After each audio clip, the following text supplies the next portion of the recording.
In this module, we will be taking a look at composting. As part of this, we will look at the carbon cycle and a rot pot project, where we use some of our compost to grow various plant seeds. Yeah, it's all kind of gross stuff. And the reason it's kind of gross is because this is all just landed on top. So this stuff right now is just trash, basically. But under this layer, we've got some soil starting. And basically, there's a whole ecosystem going on in here. We've got everything from the little church worms, which you guys will know, and roly-polies, fungus, bacteria, all kinds of stuff in there.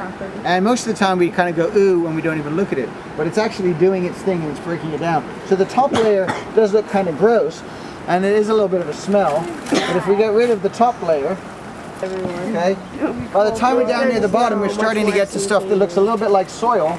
We'll fill up this one. We have 3 bins here. One bin will fill, and then we'll just leave it. And we'll let all the bugs and everything do its work. And this will slowly decompose down. And it's amazing that this much stuff will go down to a tiny amount of soil. But that soil is full of nutrients. So we'll leave this one, and then we'll start a second one. And we'll let that one kind of fill up. We'll let that break down. And then we'll start a third one. And while we're starting the third one, we'll take all the soil out of this one. And that can go onto the banana trees or the other fruit trees and keep all that stuff going. So, what is compost? Quite simply, it is decaying organic matter. Some key terms you might need to know are decomposition. This is the process by which organic matter breaks down in the environment. Organic matter. This is the dead remains of a once living organism. Photosynthesis, the process by which plants use carbon dioxide, water, and sunlight to create energy. Respiration. This is the release of energy from glucose, or another organic chemical, using oxygen. How is compost made? Compost is made when brown material, like leaves and paper, and green material, such as grass and food scraps, mix together. Bacteria, followed by secondary decomposers, such as fungi and worms, break the substance down further. When air and water mix with these materials, you get compost. What does compost do? When compost is applied to soil, it begins the biological process of decomposition, where organic matter, humus, is broken down into soil. This humus nourishes the microorganisms that make the compost process possible. Compost also helps loosen soil, making it more permeable to air and water. This then prevents nutrient-enriched water from running off the surface. The pros and cons of composting. The pros of composting are numerous. Compost can be used as a disease control among plants. It can control erosion, it benefits landscaping, leads to reforestation, and also helps habitat revitalization. The con of composting is that unless it's properly maintained, it can produce methane gas, which is actually 20 times more potent a greenhouse gas than carbon dioxide.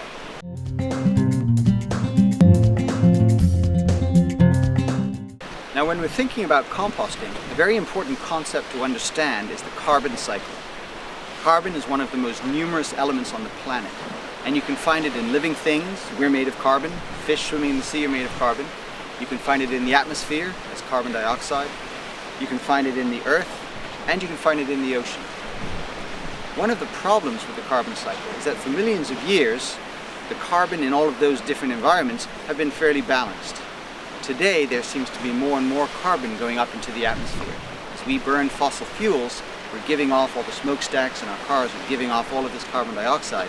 And this is what's contributing to global warming, and we also think contributing to ocean acidification. So how does this relate to composting? Well, let's imagine that we've had our broccoli for dinner, and we have some leftover broccoli. If we were to take that broccoli, made of carbon, and dump it at Tynes Bay, at the incinerator, well, we're using fossil fuels to burn it. All of that is going to end up in the atmosphere. More CO2, more greenhouse gas, more global warming. If instead we took that broccoli, our organic waste, and composted it, let worms and bacteria break it down into soil, and then use that very rich soil to grow maybe our banana trees. Instead of that carbon going into the atmosphere, instead it's going into the soil and it's going into the plants. Not only are we preventing the release of CO2, we're actually taking in more CO2 to grow these plants. And so the carbon is then being sequestered, kept in the soil, kept in the plants, rather than contributing to global warming.